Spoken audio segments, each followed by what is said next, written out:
Eu coloquei algumas coisas que eu quero transmitir para você na minha primeira mensagem. E a primeira delas é: nós somos uma agência do reino, mas não somos a única. E eu preciso que você entenda isso. Entenda que nós somos mais uma agência do reino. O projeto Recomeçar não é a única agência do reino, não é a melhor agência do reino, não é a agência do reino perfeita, não. Para nós, ele é mais uma agência do reino. Algumas agências do reino se consideram única. Acreditam que apenas elas detêm a informação, o conhecimento e o Salvador para colocarem as pessoas no reino de Deus. Nós não. Nós sabemos que muitas pessoas aqui vieram de outras agências e que muitas pessoas aqui irão para outras agências. Entendemos que a figura de um pastor é basicamente a de um motorista de ônibus, onde a função é apenas dirigir. Em alguns pontos, pessoas sobem, em alguns pontos, pessoas descem. E o papel dele é continuar dirigindo. Se envolve demais com alguém que sobe, sofre demais quando esse alguém desce. Então, inevitavelmente, um pastor sábio, ele entende que não pode ter um nível de envolvimento tão intenso com os passageiros, porque eles são passageiros. Ou passam porque saem e vão para outras agências, ou vão por outras agências porque precisam mudar de endereço por questões de trabalho, ou porque partem, né? Nós perdemos um irmão em janeiro que partiu, foi para a glória. Então é importante que você entenda, se você vai caminhar conosco, nós não temos essa neura de achar que Jesus só está aqui e que você não pode visitar outro lugar, que você não pode pregar em outro lugar, que você não pode fazer nada. Nós não temos isso, por favor. Ok? Se vai caminhar conosco, entenda que nós temos a visão de que somos apenas uma agência do reino. É como se você fosse depositar um dinheiro numa agência bancária.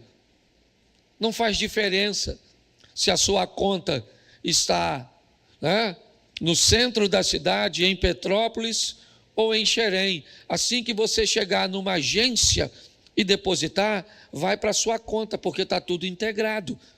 É assim que nós pensamos. Tá bom, pastor. Mas o que se faz numa agência do reino? Eu acho uma boa pergunta. O que é que nós fazemos aqui? Eu acho que aí precisamos começar uma boa revisão.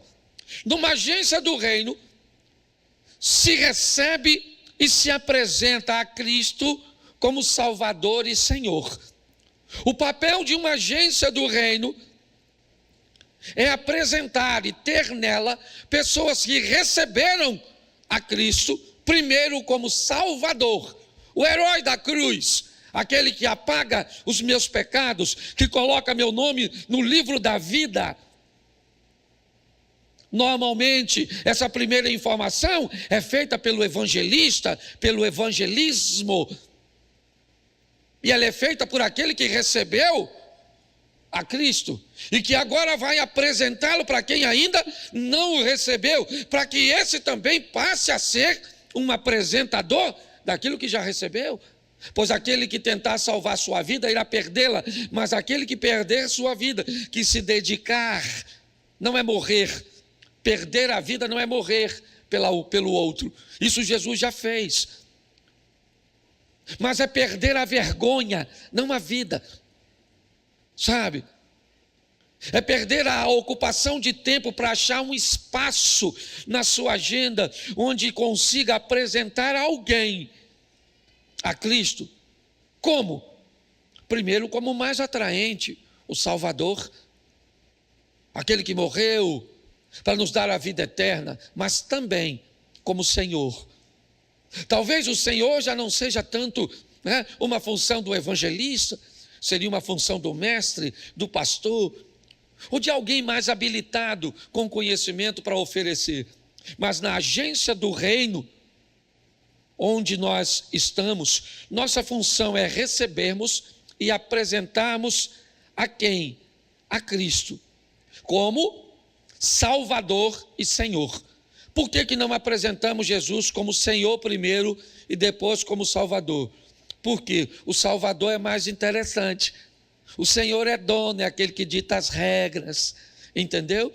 Está assim de gente que adora o Jesus Salvador, mas que detesta o Jesus Senhor.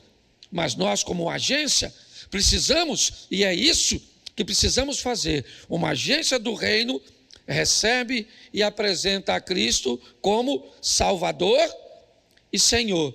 Aí vem uma pergunta para mim e para você.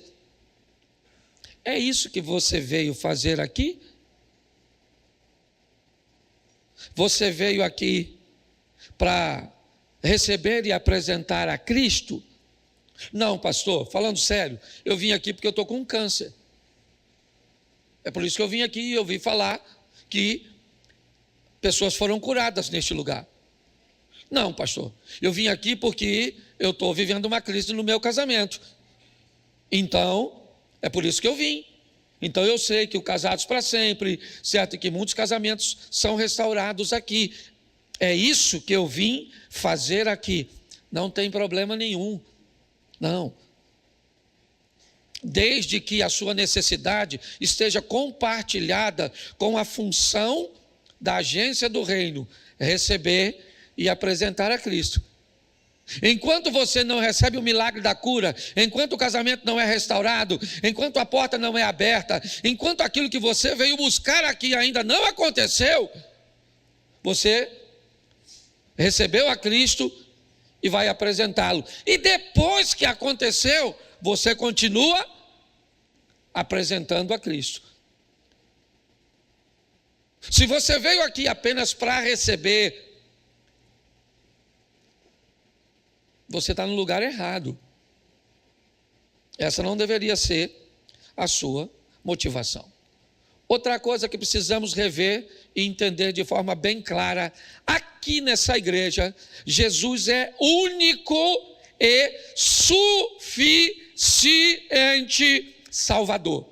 Aqui nessa igreja, 1 Timóteo, capítulo 2, verso 5, que diz assim: porque há um só Deus e não dois, há um só mediador entre Deus e o homem, certo? E os homens, e ele é Jesus Cristo, homem.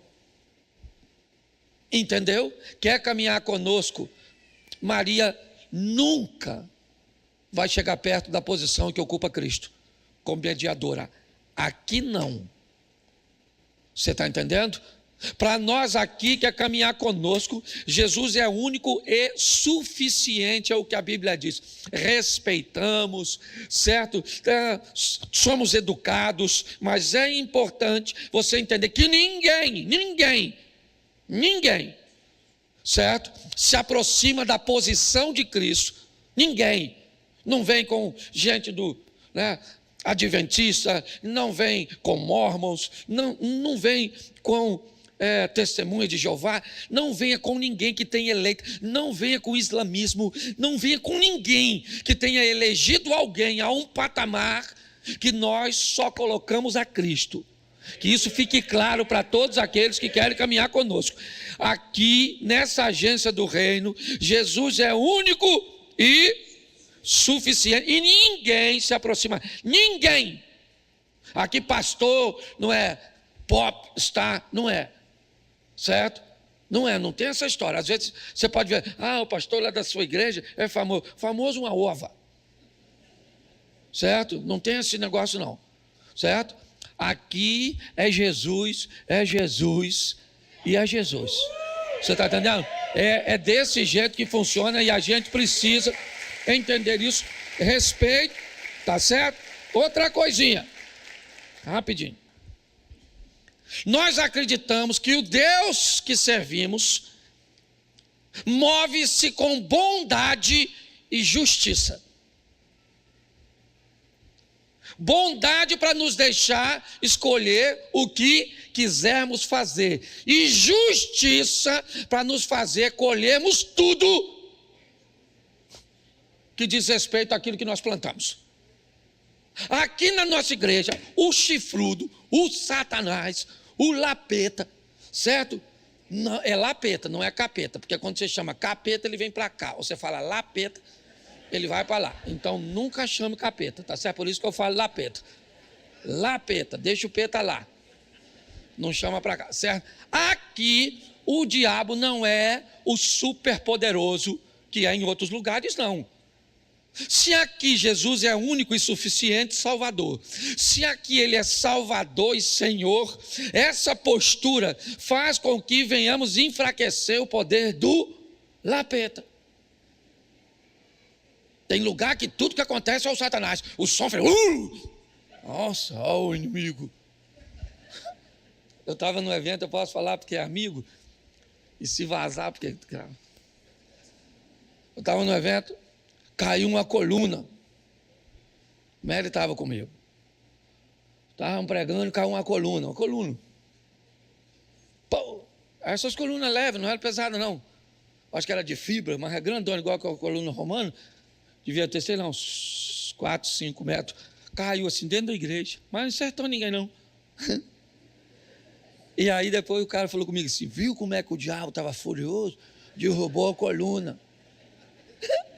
Eu pensei assim, quem trouxe o Satanás nesse culto? Porque comigo, ele não foi.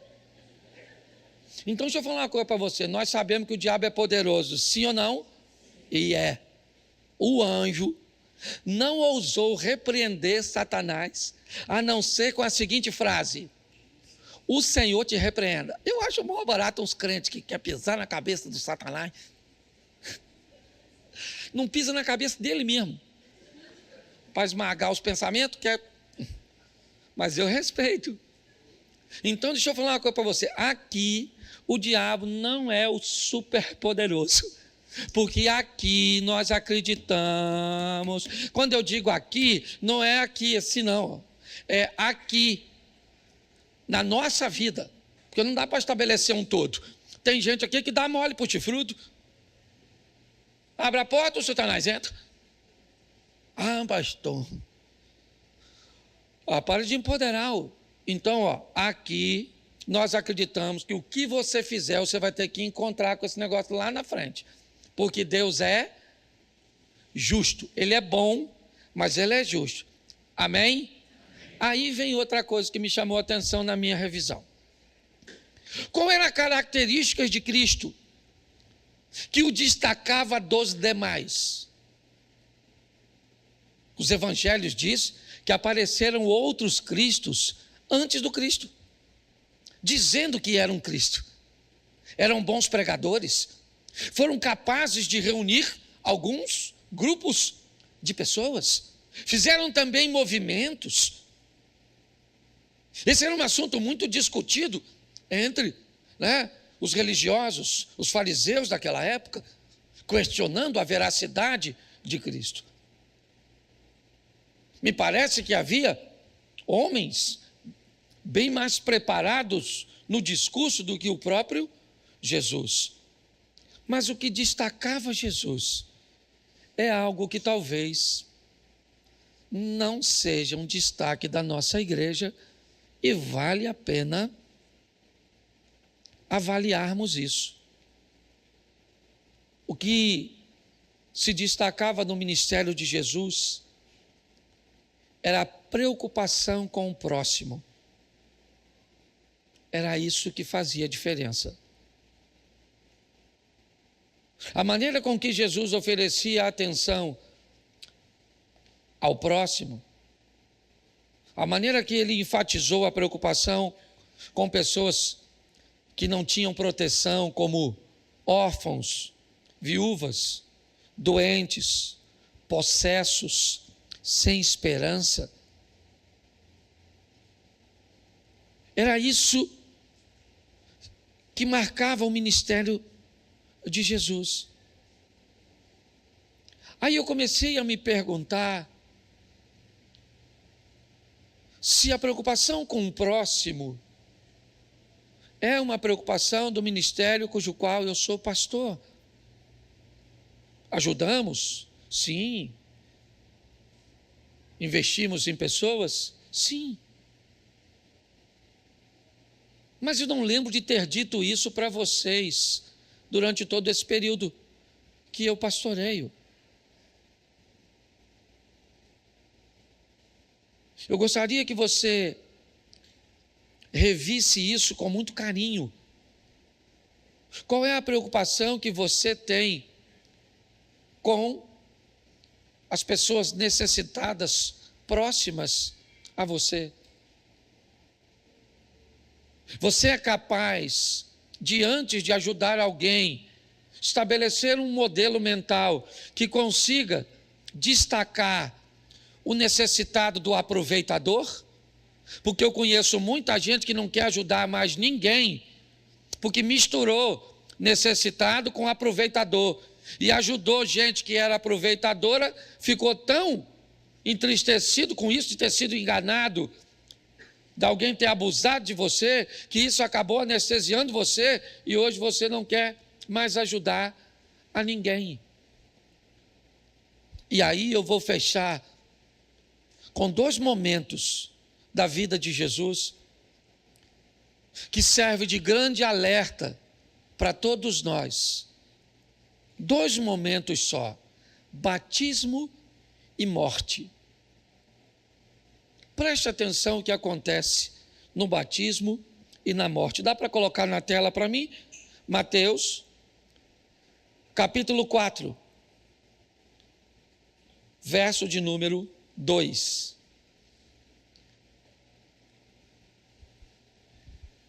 E depois de jejuar 40 dias e 40 noites,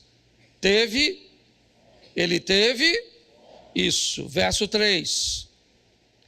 Então o tentador, aproximando-se, disse a Jesus: se você é o Filho de Deus, mande que essas pedras se transformem em pães. Verso de número 6.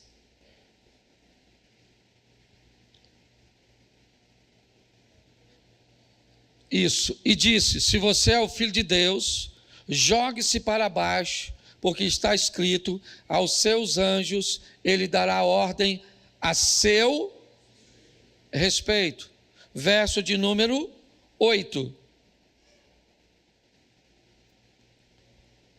O diabo ainda levou a Jesus a um monte muito alto, mostrou-lhe todos os reinos do mundo e a glória deles.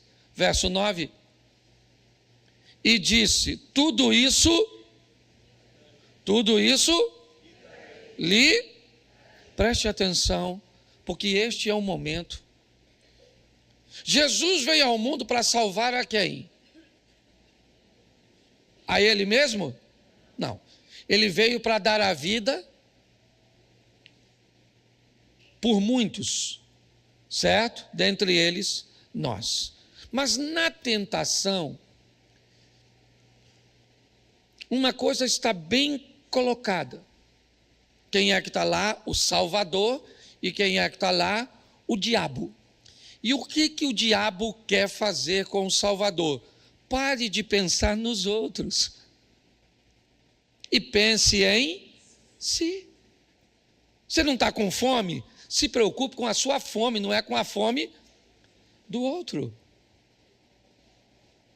Olha só, quando você estiver numa situação de perigo, pense em você. O Senhor dará ordem aos seus anjos a seu respeito. Pare de se preocupar se o Cláudio está em perigo, se o William está em perigo, se a Poliana está em perigo. Pare de se preocupar se o Miranda está em perigo. Pare. Não se preocupe com os outros, se preocupe com você. Salve-se a si mesmo. Ele não veio para salvar ele veio para salvar a mim. e a você. Você viu aqui? Tudo isso eu te dou, Jesus. A proposta é essa. Pare de pensar nos outros e pense em você. Pare! Negócio de evangelizar os outros o quê? De orar pelos outros o quê? Para quê? Para de vir à igreja, para a igreja ficar vazia e não se tornar interessante para ninguém. Você já administra a sua vida muito bem. Tem que chegar em casa e está tudo pronto mesmo. Dane-se. Você já está cansado pra caramba, tá? Sua mulher que se vire para fazer tudo. Dane-se se você teve um dia ruim. Pega o seu dia ruim e deixe na rua. Chegou em casa, esqueça quem você foi lá fora e chegue bem mansinho. Esqueça, por quê? Porque você não pode pensar nos outros. Porque se você começa a pensar nos outros, você começa a se parecer com Jesus. E se você começa a se parecer com Jesus, aí as coisas vão ter problemas. Isso. Não pense. Você vem cantar aqui, pense em você, de fazer bons movimentos, de cantar sua voz. Pense como a sua imagem vai aparecer na internet. Isso, pense nisso. Pense em você. Esqueça as pessoas. Essa é a proposta do Satanás para Jesus. Está com fome? Não é você que está com fome? Então não se preocupe com a fome dos outros. Não é você que está em perigo? Então saiba que Deus vai socorrer você. E o outro? O outro que se dane. Para que sofrer? Eu te dou todos os reinos. Pense em você, Jesus. Pois é. Mateus 27, 40. Dá uma olhada. Já que não conseguimos pervertê-lo no início do seu ministério, batismo, quem sabe não vamos conseguir no final de seu ministério, a morte. Ei, você que destrói o santuário em 3 dias, o reedifica? Salve a si mesmo. Se você é o filho de, desça da, salve-se. Salve-se. Verso 42. Salvou os outros e a si mesmo não pode salvar? É rei de Israel? Que ele desça da cruz. Então creremos nele, verso 43, confiou em Deus, pois que Deus venha livrá-lo agora, se de fato lhe quer bem, porque ele disse, sou filho de, isso aí. A minha pergunta na minha revisão desta noite é, estou pensando demais em mim mesmo. Como é que as pessoas estão me vendo? O que elas estão pensando a meu respeito? O que eu tenho, o que eu faço? Eu acho que vale a pena nós lermos a carta aos Coríntios, onde a motivação ela é mais importante do que o fato em si. Ainda que eu falasse a língua dos homens e dos anjos, se não fosse por amor. Ainda que eu desse meus bens e que eles fossem repartidos pelos pobres, se não tivesse amor. A motivação, ela é maior. Vamos pensar um pouco sobre isso. Essa é a minha palavra para vocês hoje. Amar o próximo. Parar de tentar salvar a si mesmo. Mas antes disso, para que você consiga fazer isso a longo prazo, tire um tempo para pedir a Deus em oração o discernimento, a expertise, para identificar entre o malandro, o aproveitador, o vagabundo, desculpa a expressão chula, sabe, mas só para não deixar na obscuridade, aquelas pessoas que querem se aproveitar de você, chegar a contar uma história para você, certo? De sofrimento, porque quer tirar coisas de você, porque tem preguiça, porque se você não souber identificar essas pessoas, você não vai conseguir ajudar pessoas por muito tempo. Vale a pena hoje, porque é isso que eu coloquei no meu coração.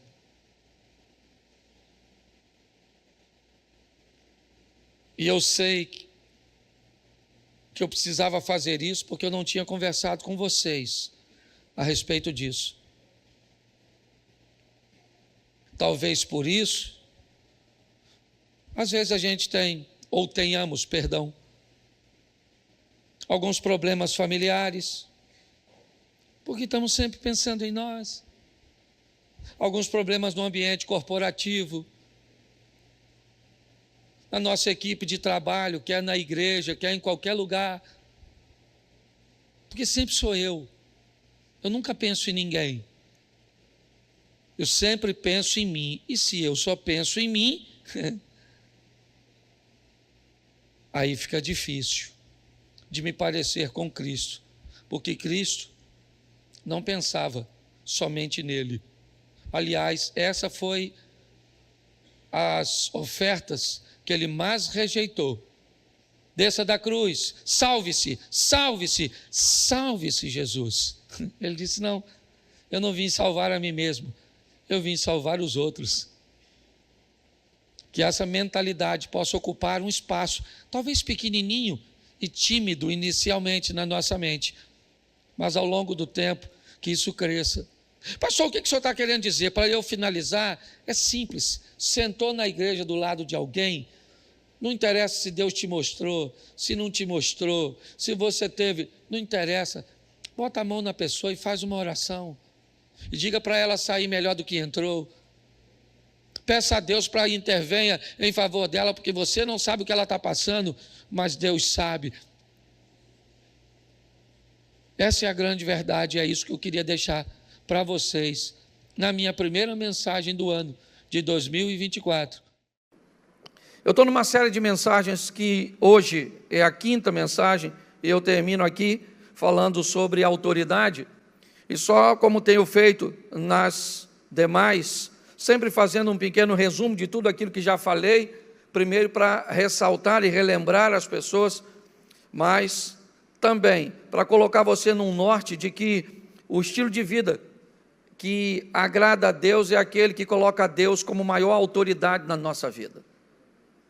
A primeira mensagem eu falei sobre as duas fases da vida de Jacó, onde eu mostrei que a autoridade da vida de Jacó estava em suas mãos, e quando Jacó era autoridade sobre si, ele queria coisas valiosas por preços de pratos de comida.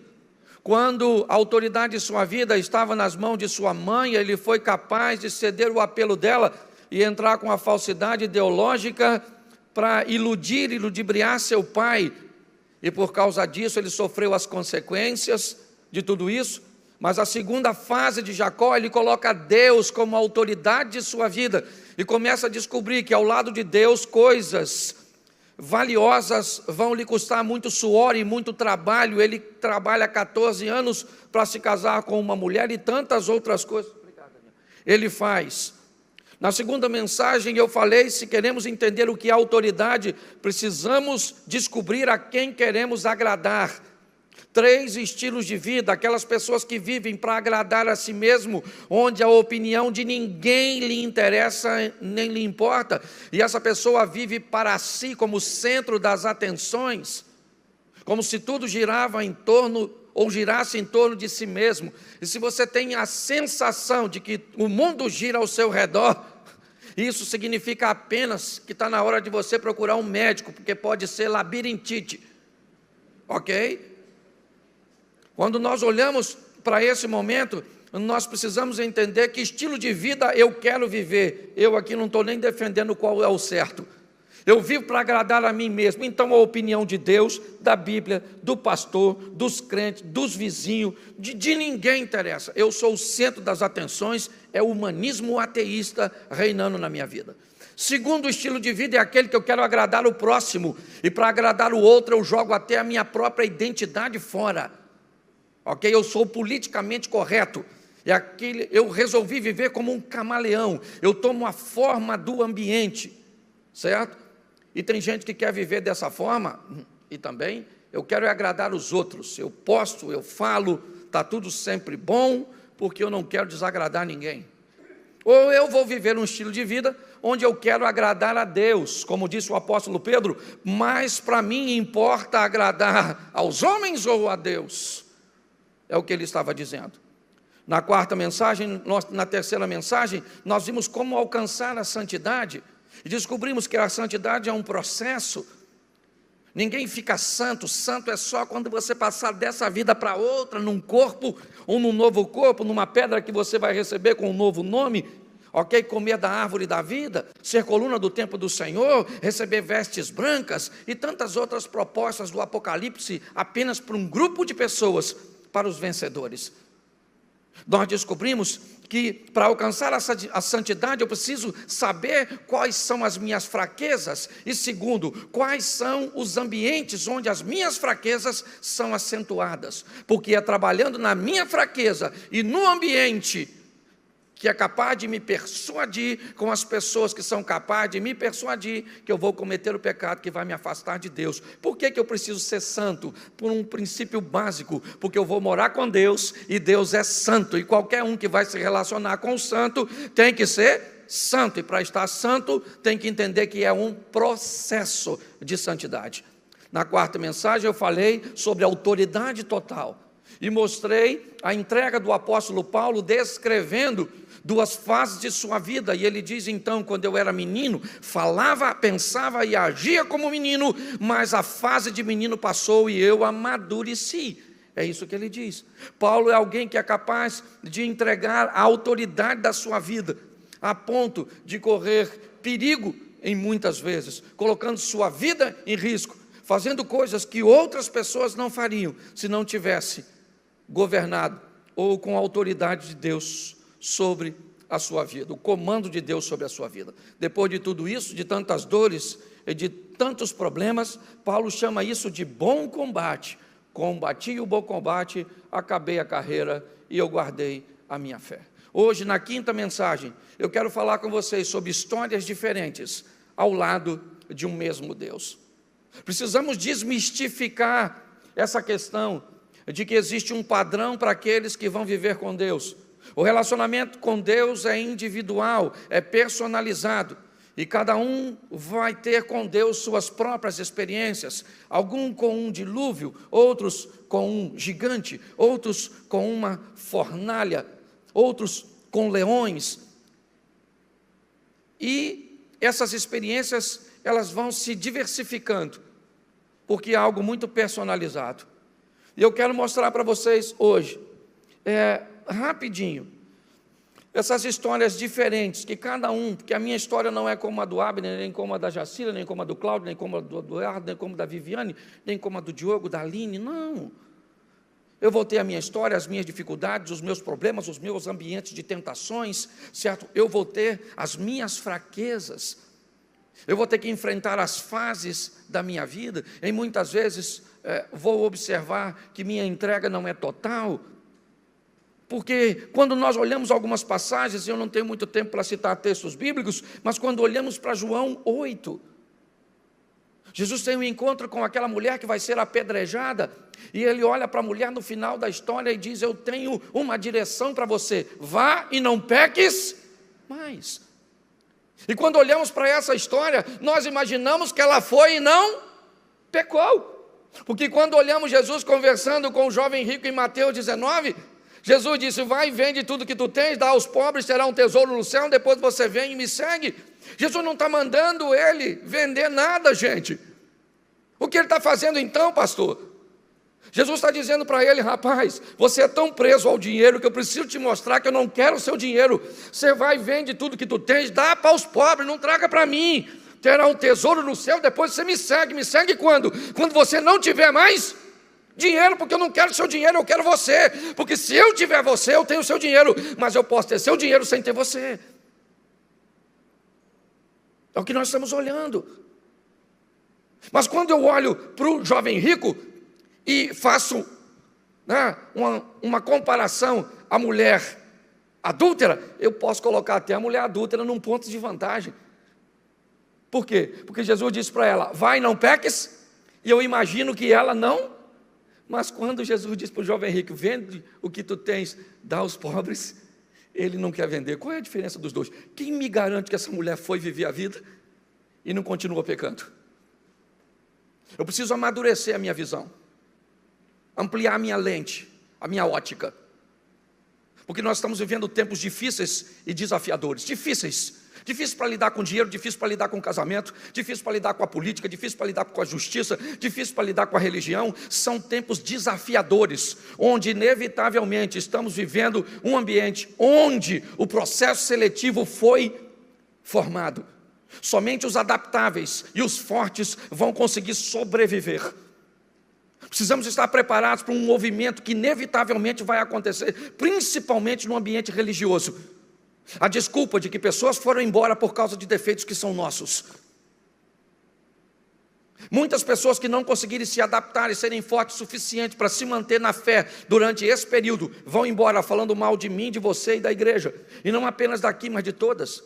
Porque precisa-se dar uma satisfação de por que eu parei. Então, para justificar minha paralisação ou minha derrota, eu preciso achar um culpado. E deixa eu te dar uma notícia: independente da desculpa que você tenha para justificar seu fracasso, ele ainda continua sendo fracasso. Então arrume uma desculpa para justificar seu sucesso, porque o Senhor é o nosso pastor, Ele tem o cajado que nos sustenta, e nós vamos nele sermos mais do que vencedores. É assim que funciona.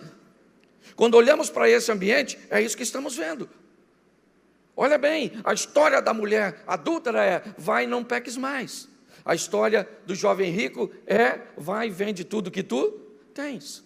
Quando Pedro encontra com Jesus em Lucas 5, narrando a pesca maravilhosa, nós vemos que quando Pedro desce do barco, Pedro olha para Jesus e diz: o senhor vai embora daqui, porque o senhor é um homem santo e eu sou um homem pecador. Após o encontro, Pedro diz: vai embora, porque eu não tenho como estar contigo.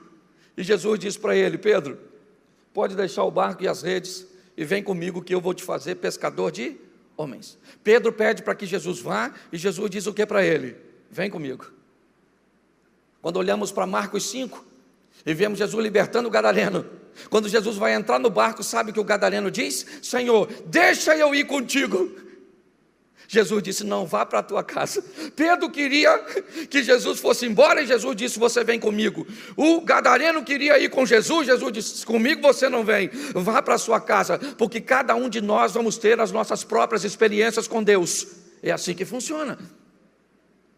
Entendendo isso, nós precisamos, se o assunto central é a autoridade, entender se Deus realmente tem autoridade na nossa vida, ou se Ele é um mero figurão no meio de tudo isso.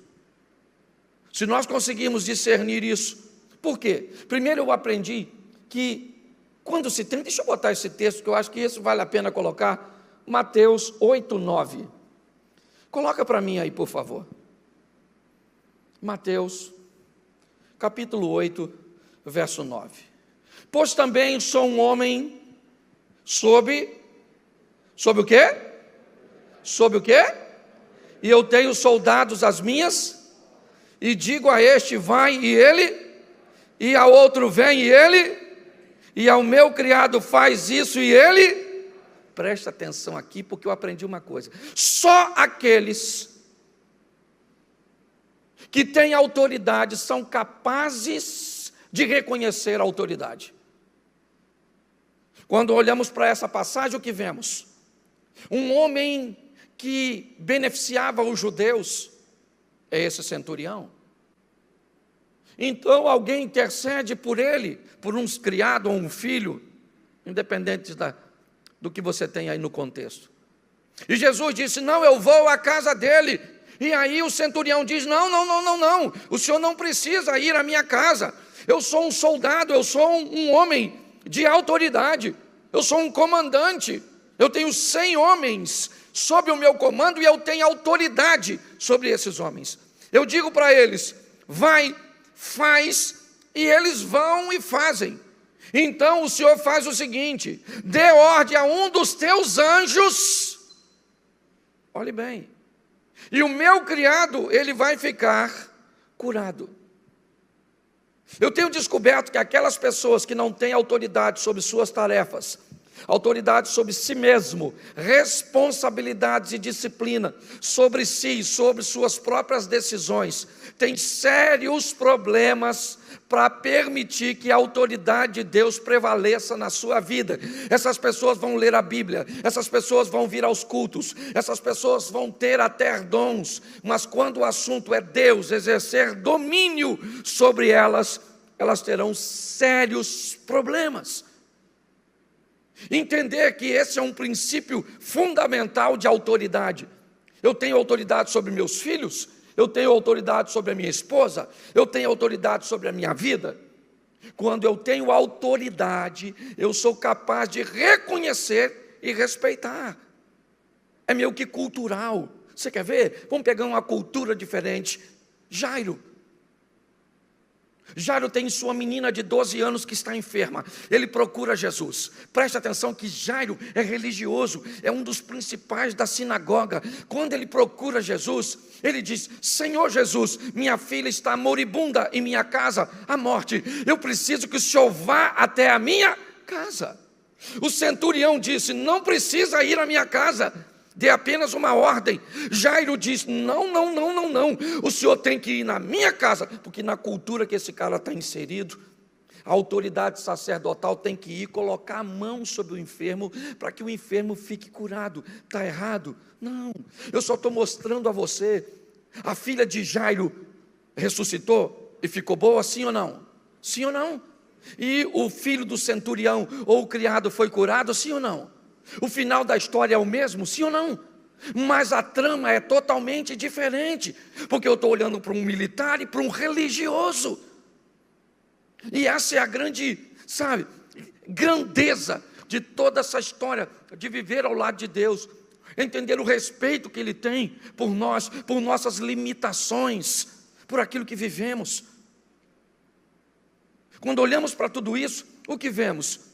Nós vemos que quanto mais rápido eu tiver entendimento de autoridade, mais rápido eu vou conseguir que Deus se torne autoridade sobre a minha vida. Escute e guarde isso, porque eu tenho repetido isso diversas vezes aqui na igreja, e vou repetir por muito tempo. O que eu sei sobre Deus, quer sobre sua palavra, quer sobre o seu poder, só é eficaz e eficiente na minha vida quando eu dou a todo esse conhecimento autoridade sobre mim. Eu posso limitar o poder de Deus na minha vida, e é por isso que muitas pessoas têm sofrido. Eu posso dizer para Deus, eu não posso dizer para Ele, não haja na vida do Abner, mas eu posso dizer para Ele, não haja na minha. Quando eu, com minhas ações, com minhas limitações, volto para Nazaré, o texto é claro, Jesus vai a Nazaré, mas não pode fazer ali milagres, não pode fazer. Por que Jesus não pode fazer em Nazaré? Porque em Nazaré não tem fé, o ambiente de Nazaré não é propício para que haja milagre. Então quer dizer que quando Jesus entra em Nazaré, seu poder fica O lado de fora não, o poder continua com ele, mas ele não pode fazer. Está assim de gente, que Jesus entra na vida dele, entra na casa dele, entra nos negócios dele, mas toda hora o espírito imundo vem na direção dele, sim ou não? Sim ou não? Não, quem vem é o gadareno, quem vem é o homem. Jesus é que é capaz de, além do mundo físico, olhar o mundo espiritual. Assim como o demônio localiza em Jesus a autoridade espiritual, quando o demônio vem e diz: o que tenho eu contigo, filho do... E Jesus conversa com quem? Com o demônio. Olha o texto. Jesus olhava para o gadareno e conversava com o demônio, dizia: sai dele agora.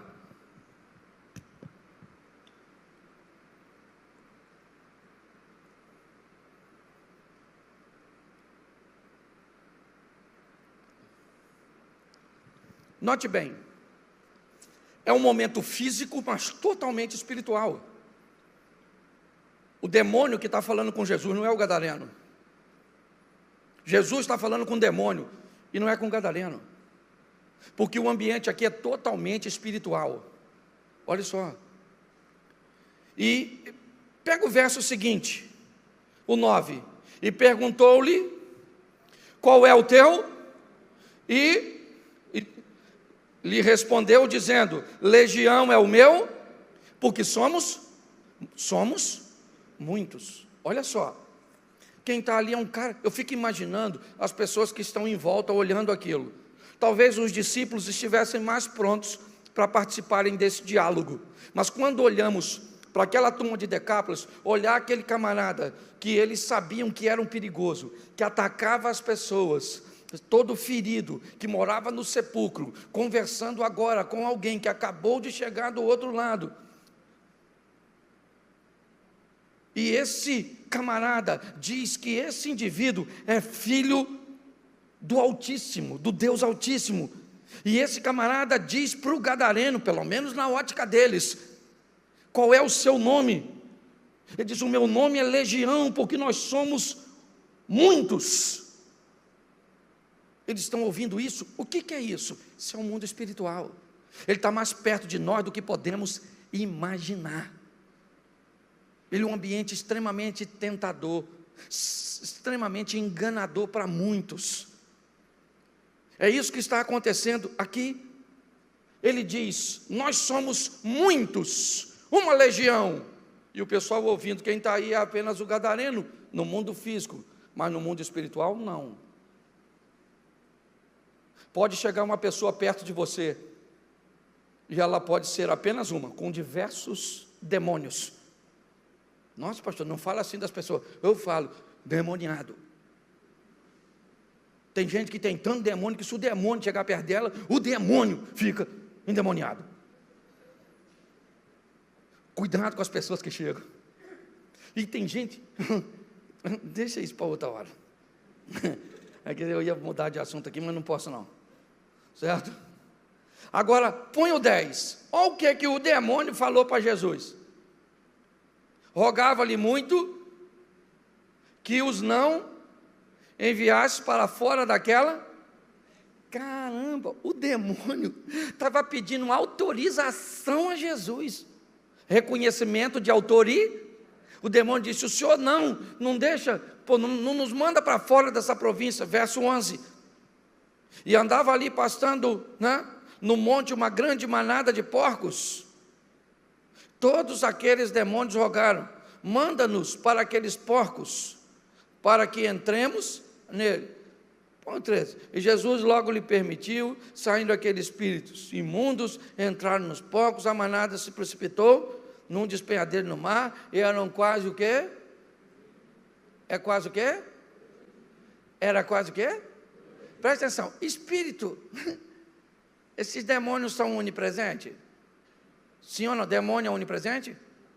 Não, né? Então, era um demônio para cada porco, porque um demônio não podia jogar 2 porcos. Havia um congestionamento de demônio no gadareno. E nós rir dele, às vezes tem um em nós. Às vezes nós não trabalhamos para ele, mas fazemos freelance. Tem gente que trabalha assim, temporada para o Satanás. Talvez você conheça e está rindo até dele. Preste atenção no que nós estamos vendo aqui.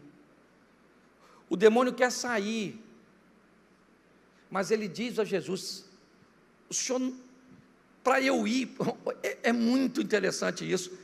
Ele poderia simplesmente ir embora, Abner. Ele poderia ir embora, para que passar essa vergonha de ser desmascarado, de ter que bater, né, continência e prestar autoridade para Jesus. Ele não podia fazer. A autoridade de Jesus sobressai a tudo isso. Não transfira a sua fraqueza para Jesus. Nós somos fracos, mas Ele permanece forte. Nós podemos não ter poder, mas Ele continua sendo todo-poderoso. Nós precisamos amadurecer e entendermos isso. Por quê? Porque o mundo espiritual entende. Satanás entende. O mundo espiritual é um mundo de tanto respeito, que o que os crentes dizem para Satanás, anjo não diz. Eu já cansei de ver gente dizendo: o diabo está debaixo do meu pé. E quando um anjo de guerra tem uma batalha com Satanás, ele diz o quê? Que o Senhor te repreenda. O que é isso? Falta de conhecimento de autoridade. Nós precisamos disseminar um evangelho que não vai mais por discursos bonitos, mas por vida. Está todo mundo de olho em como é seu casamento, em como são seus filhos, em como são suas finanças, em como você se veste, em como é sua rede social. Está todo mundo, a grande nuvem de testemunha virou a grande rede. Ela observa tudo. É assim que funciona. Vamos sair daqui com a autoridade de Deus sobre a nossa vida, de tal maneira que o nome do Senhor seja glorificado sobre nossas ações, amém? O nosso casamento vai glorificar o nome do Senhor, amém? Os nossos negócios vão glorificar o nome do Senhor, amém? Isso, a nossa conduta, as nossas roupas, o nosso vocabulário, Deus vai ser glorificado através da nossa vida. Por quê? Porque a autoridade dele é suprema, de uma forma muito particular e personalizada. É verdade. Não crie uma regra, porque não vai dar. Você vai viver a sua história. Então, para fechar, descubra a sua própria história com Deus. Entre com o propósito de salvar vidas, porque a Bíblia diz que aquele que busca salvar a sua própria vida perde, aquele que der a sua vida numa missão para salvar os outros, esse ganha. Aprenda a amar pessoas, por mais desafiadora que elas sejam, e descubra o mais rápido possível que amar e gostar são duas coisas diferentes. Eu tenho que amar a todos, mas não preciso gostar de todo mundo. Tem gente que eu amo, mas não gosto. Entendeu? Tem gente que se sente culpado, achando que tem que gostar de todo mundo. Tem gente que não rola, não tem química, não tem. Você vai amar essa pessoa, sim ou não? Vai orar por ela, se ela precisar de você, você vai ajudar, sim ou não? Mas você não é obrigado a gostar dela, ela não dá para fazer parte do seu círculo íntimo. Por quê? Porque não há afinidades, e isso é perfeitamente normal. Gente que tenta aproximar-se de pessoas e gostar de gente que não é para gostar, acaba odiando gente que deveria amar, porque se perdeu no desequilíbrio. É assim que funciona. Terceiro, não espere nenhum reconhecimento humano. Entenda que tudo aquilo que estamos fazendo para Deus. Pare de achar que pessoas são ingratas. Ninguém é ingrato, pessoas são falhas, e é assim que funciona. Quando você faz para Deus, não interessa, certo? Se vai ter reciprocidade ou não. E mostre para todos que Deus tem o controle da sua vida. Posso ouvir um amém da igreja? Amém. Isso, é notório a felicidade no sorriso de vocês.